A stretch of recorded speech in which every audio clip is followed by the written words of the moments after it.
What part of you had to die to become the CEO that you are now? Every part. You have a front staircase, a back staircase, a spa, the steam room. Our hotel room, it is nothing compared to some of these rooms. You can't have a $45 million mansion without room for new stuff.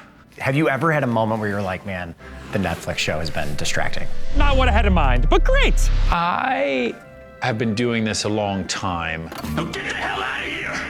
What would you say to young people who are unable to purchase homes? I'm not a big believer of like homeownership being the American dream. I don't really understand that. Incoming Mayor Mondami, how are you preparing for it? The worst case scenario from a mayor who is somewhat anti-capitalist growth is gonna be no growth. What's the biggest threat to your business right now? I don't know, I'm pretty great, I think. I don't know, man. Like, what do you want me to say? All right, we are in New York City and we're gonna be talking to the CEO of Serhant, Ryan Serhant. He's also the founder, and we're actually sitting in one of the homes that they're actively selling. It's a $45 million home here in Upper East Side. We are in the Upper East Side. It's one of the nicest neighborhoods in New York. And we're gonna be talking to Ryan about all things real estate, the dynamics between being a CEO and a reality TV star with a Netflix show, and of course, how he got started in the real estate industry. My name is William Salvi, and this is the CEO series, where we have real conversations with real CEOs. Now let's go talk to Ryan. But first, don't forget to subscribe to our channel. It's very important. Subscribe to Executive House. It's the best channel on executives. Let's go.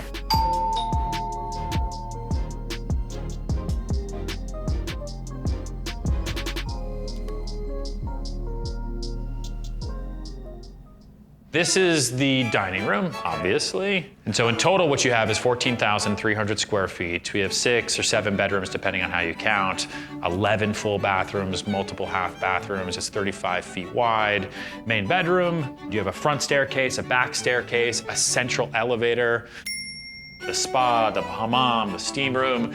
So this is a wine tasting room, so you can have... Because why not? Because why not, right? We work with closet experts who go into someone's home and they really count how many shoes do you have, how high are they, how many bags do you have, how high are they, do you need security in your closet, do you want open shelving, jewelry, they count all your sunglasses and they masterfully create the perfect closet for your life and what you want to grow into, right? Because you can't have a $45 million mansion without room for new stuff. All right, we're with the CEO of Serhant, Ryan Serhant. Ryan, thanks for joining the CEO series. Of course, thanks for having me. So I'm actually interested, I know it's a brokerage. Yep. But tell me, you have a lot more going on. You just raised money, and I just want to know all the dynamics. Yeah, I call Serhant Brokerage 3.0. Our mission is to help everyone move forward. We help buyers move, we help sellers achieve the best possible price, we help developers change the skyline, and our number one customer is the salesperson, is the real estate agent. And we help them build their careers and move forward. We do that through an AI operating system called Simple, which helps salespeople remove all administrative work tasks. So in other firms, you're spending about 80% of your day managing admin tasks. At our firm, you're spending about 20% of your day.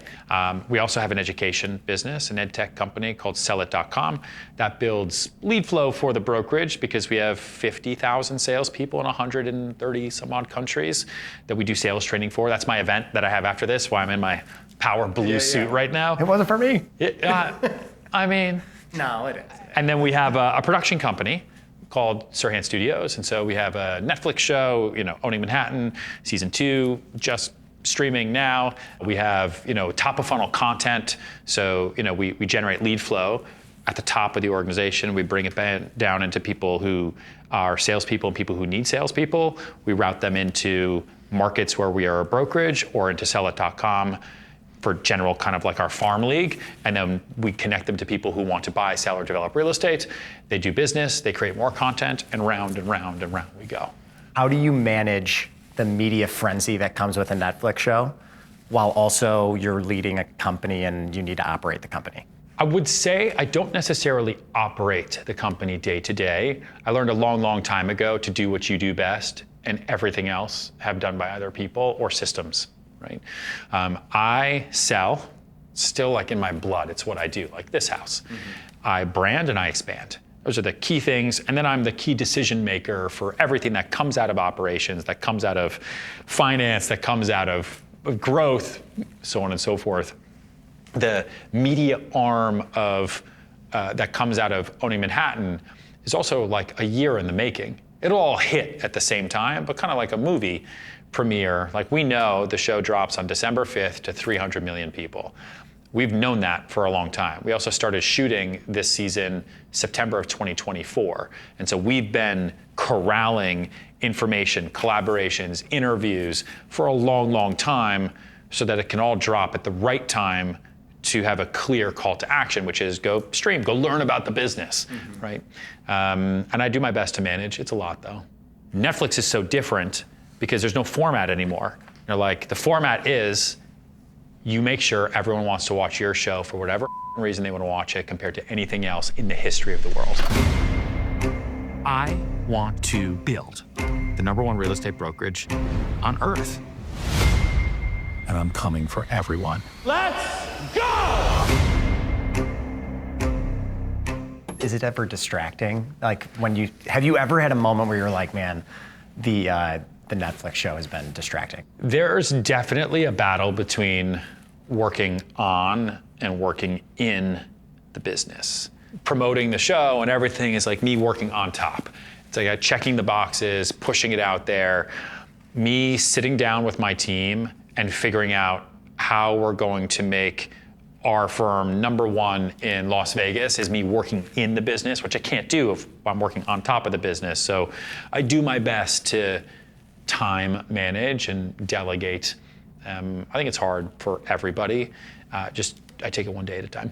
But the benefit is also so great, like to have your brand name out there, and then, I mean, to your point, 300 million people watching and seeing your brand, seeing your face, seeing all the agents. I mean, oh yeah, we have I've been on TV for a long time, and at our company we have like a board now because we raise money, right? So I have to do board meetings and put decks together. And so we have something that we called our brand power ratio, BPR, where we can calculate the number of customers that come to us from the brand organically, so no spend, CAC of 0. Oftentimes because of sellit.com, CAC of profit, versus people we've had to go after and bring into the business. So if we just look at salespeople, any other real estate brokerage out there is buying revenue. A lot of them lose revenue. We are the only firm that just earns it. And so our brand power ratio is like 45% versus other firms, which might be 2%. And so even though the Netflix show and all the social content is tons of work, it's all driving through to the outcome of growing awareness, cutting through attention, and making sure that the 13-year-old, the 25-year-old, to the 87-year-old knows if you're thinking real estate, you think Serhant anywhere in the world. And we're just doing it in a very different way than it's been done traditionally in a pretty stodgy industry. My goal for Serhant is to run the best commercial division that New York has ever seen and make it sexy. In season 2, you guys are gonna see me in my ruthless era. You guys can totally use that. Don't tell me that I can't curse this time. Everyone cursed in the entire show. So I'm cursing, you guys are keeping it. If not, bleep it out. you came here as an actor. Yeah. Then you started out as an agent. Then you went on a reality show. Yes. Talk about that going into now I have my own company and I'm a CEO. And I'm also on a reality show. And I Clearly there's one consistent. And so I moved to New York City in 2006, went to school, graduated, came into the 6. I had enough money saved up to last me what I thought was 10 years. Turns out 20 grand doesn't get you that far. And so I auditioned for something called Intern, which was on CBS.com to become the next soap star on As the World Turns. And I did season 2 and I won. So my entry into like being paid to do acting in New York City was through an internet reality TV show. Okay. And I won, and then I got killed. One step closer and this syringe ends up in her neck! Chris, he means business. Oh, you're right for once, Lucinda. You can't get away with this. It's over! No, it's not. Not by a long shot. And then I didn't have a job again, and then I had run out of my 20 grand that was gonna last me 10 years. And I was living in Koreatown, and a friend said, you should get into real estate. It's the same thing, right? It's just like improv. You put on your costume, you go meet people you don't know, and you say yes and you have to memorize information about buildings the same way you memorize lines. Memorize information about the city the same way you memorize characters. It's a little performative too. And it's a performance, yeah, you gotta be on, right? Switch on, go meet people, and you're moving them towards a yes that they would make on their own or with somebody else, except your job in this scene, like an improv scene, is to get them to say yes with you. Did you ever think that when you started out, that like you came to New York as an actor? Yeah. Like what the is this now? My first apartment, me and 2 roommates rented a 1-bedroom and we converted it into a 3-bedroom. I had half the living room. One roommate had half the kitchen, had a little tiny bed. The other roommate, who had a real job, he had the actual bedroom. We had 1 bathroom. And so I walked down this block for 2 years as an out of work actor, trying to get to the 6 train or, trying to go over to the park. So what part of you had to die in real life to become the CEO that you are now? Every part. For real, I mean, like, what did you have to quote unquote give up or sacrifice or? Happiness, soul, blood, sweat, tears. I don't think I fully anticipated how hard being a CEO actually was. First things first, all you do all day long, you set mission, vision, plan, not all day, every day. You set it, and then you have to go execute, and you need other people to help you. So all you do all day long is handle all the problems literally no one else can figure out. So it's all the hardest stuff all day long that have oftentimes really material impacts to the negative and maybe to the positive if you get it right for the rest of your life. And that's a weight that is really, really hard, whether you're a very small business of just 2 people or, I have 200 employees now, 1,500 agents, 15 states. We're moving incredibly fast. We're doubling in size every year. That takes a toll, What's been a hard moment for you, say in the last 3 years, where you just felt that pressure? I saw on the trailer for Owning Manhattan that you were talking about the pressure. Yeah, so much pressure. Yeah. Yeah, I mean, you're not the only one who's ever said it. I'm just like, interested in like a specific story or something that you've experienced where you felt the weight a little extra. And on top of that, you've mentioned how you want to build one of the biggest brokerages. So I know I have a problem. I'd say like I mean, raising money was like a gut-wrenching decision because I didn't need to. We make money, we are profitable. There's no reason for us to raise venture financing, especially like the largest seed round in prop tech history. Why would I do that? It was a decision on potentially the next 5 for sure, maybe 10 years of my life, where I'm sitting there, this last year, and I'm like, okay, I don't see my family. I work 7 days a week. I'm focused on growth already. I'm keeping everything afloat. I'm moving as fast as I can. The snowball's just getting bigger. It would be hard for me to even stop it if I wanted to. The pain of starting a business actually means that you have to have economies of scale. It is too expensive and way too hard on your life the smaller you are. So even though it doesn't get necessarily easier, the bigger you get, it gets way harder. It becomes more survivable the bigger the company gets, because you can weather lightning bolts, right? And survive a storm or two. When you're small, a lightning bolt could kill you. Yeah. One storm and you're every other ship. You're not Lieutenant Dan, Right. Forrest Gump reference. Yeah. I'm gonna ask you your 3 favorite movies later. Yeah. Is it lonely? It's incredibly lonely. Because the buck stops with you at the end of the day. And it's incredibly public. Yours specifically. For sure. Yeah. Yeah, very public. You're very alone, and you're making decisions into the ether about a potential future that only you truly understand. And I just have this brutal fear of wasted potential and this weird calling that has brought me to this point in my life where I just feel like I have to sacrifice myself for the success of everyone else in some weird, up way. That is your biggest fear? My biggest fear, yeah, I think so, is not realizing the full potential I have while I'm here. Has it caused not problems, but has it caused pain? Oh yeah, I am not at all as present as I could be. As somebody who lives to work with the kind of magical idea that one day I'll get to a position where I don't have to anymore. I don't know when that'll be. You sacrifice everything for it, for better or for worse. How often are you selling still? Not as much as I used to, but I do for what we call our signature properties. So signature for us, Serhant Signature is the top 1% of every market we're in. Okay. So in New York City, that's about $15 million and above. And so this is a $45 million listing. And so depending on schedules and everything, if they want to meet you. Yeah, absolutely. I do second showings, I negotiate. I'm negotiating a lot of deals right now. They're in my phone. That wasn't me checking my heart. That was me checking my phone.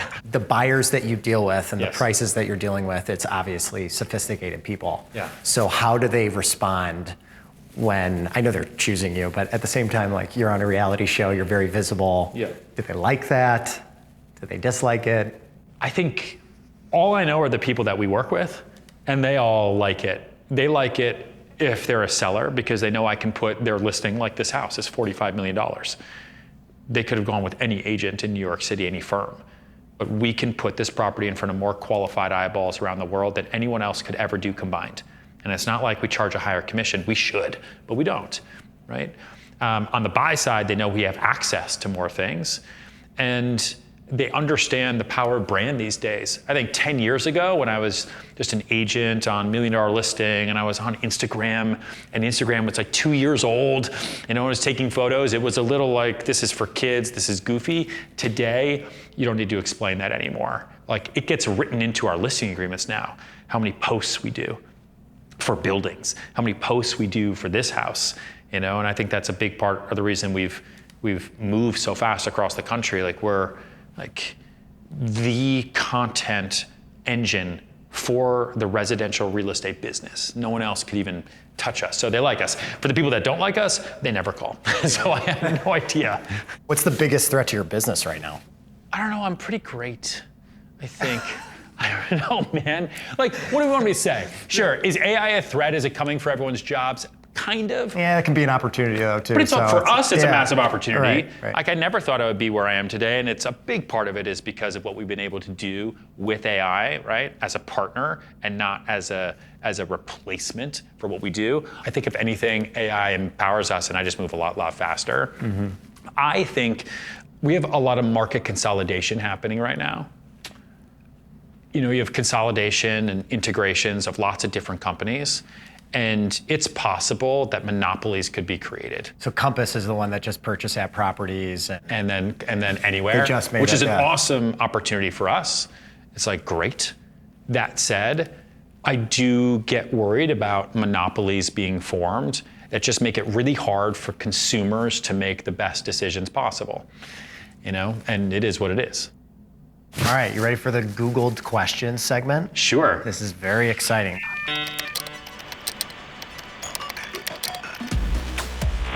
Will the housing market crash? Market crashes are created by speculation. If you look at any other crash, especially 2008, it's caused by excess speculation. The only area I know of excess speculation right now was a little crypto, obviously, and now in AI. I don't know how the housing market falls out. We need more inventory. If anything, we have an unaffordability crisis. And so no. Top 3 housing markets in the US in the next 5 years. Savannah, Georgia, Scottsdale, Las Vegas. Why does Ryan Serhant wear that many bracelets? Yeah, I knew that was gonna be one. People have given them to me over the years of being on TV. They're all for crazily insane reasons, like a mom I was her favorite on TV, and while she was getting chemo for breast cancer, they watched the reruns and the daughter sent it to me, and what am I gonna do, throw it away? It's been on me for now 10 years. I don't know, they don't fall off. Is Ryan Serhant's hair naturally gray? Yeah, I started graying when I was 16. Where does Ryan Serhant get his suits? Suit Supply. Wow, really? Yeah, I man. like suit supply. I'm not Yeah. saying anything. I just thought maybe some more, I don't know, No, luxury dude, real estate. I don't I know. hate spending money on inefficient shit. Like, I just don't care. I'd rather hire better people, provide an awesome workplace and experiences for our people, and do really, really cool shit than like spend money on myself. Ugh.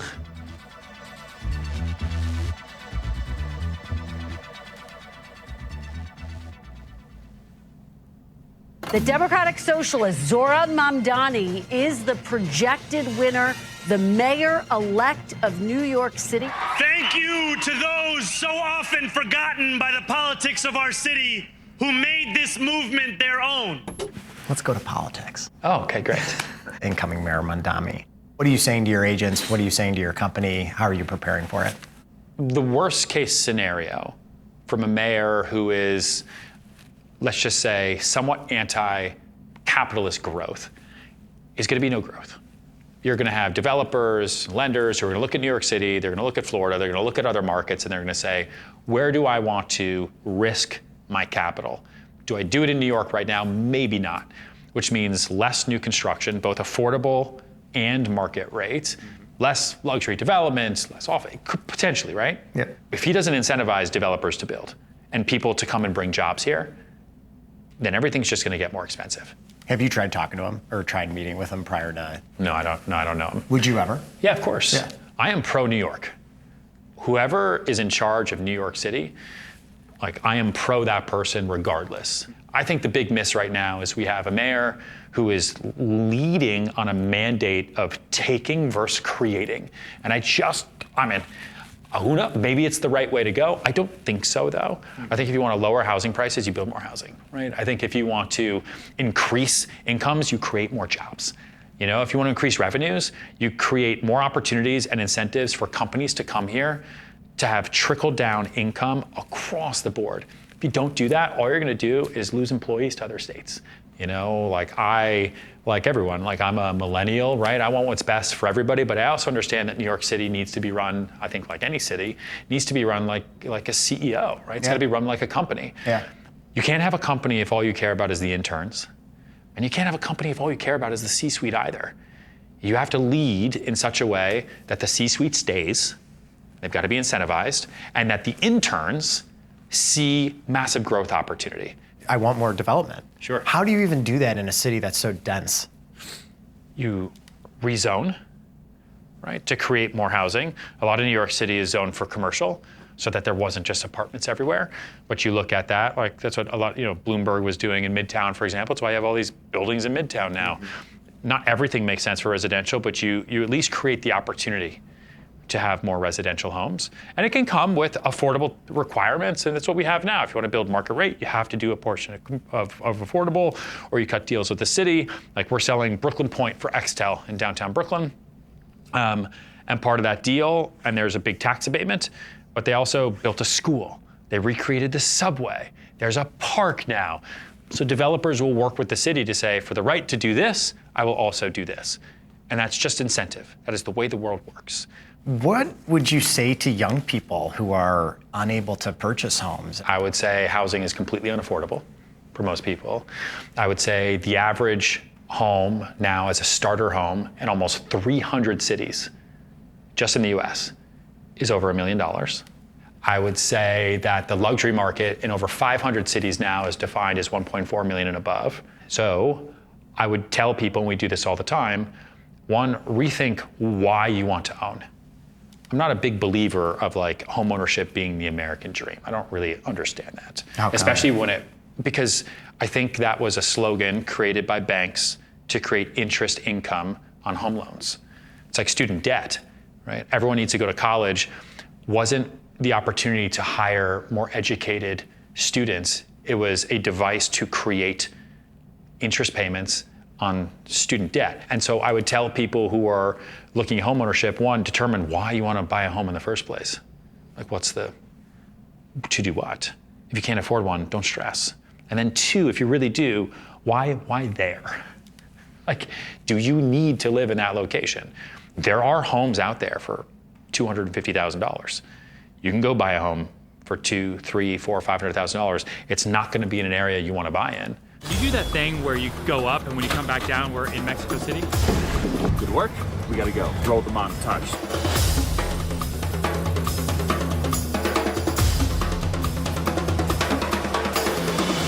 What is your day-to-day? When I'm in New York, I wake up at 4:30. I'm in the gym by 5:30. I'm in the car by 7:30. And I'm roughly in appointments every 15 minutes, give or take. Sometimes I have blocks of 15 minutes, which is like with you right now. I've been here for God knows how long. So lots of 15-minute blocks right now. And then I go, and then I have like 1 or 2 or 3 things at night.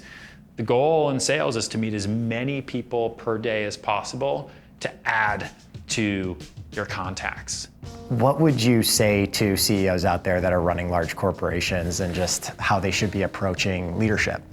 I think CEOs are often seen as money-guzzling, cost-cutting kings at the top, when in all honesty, like, they're paid as much as they are because they take the greatest risk. You get to show up and come to work every day, and if you're not feeling that great, you can take some PTO. You know, if the work isn't that great, the cost to replace you is so high, like, just do better next time. You get to switch jobs. Switch jobs, you can move around. So the CEO takes all the risk, especially one who's public, right? Especially one who's a founder, who's taken investor risk, like capital risk, life risk. So you can say what you want, but they're the ones who are providing all the jobs. Like, I am as open and vulnerable and honest as I possibly can be because I don't really know another way to do this. And I think if you're trying to be a founder or trying to be a CEO today, I don't know how you do it if you aren't open and vulnerable and public with your own people internally and externally.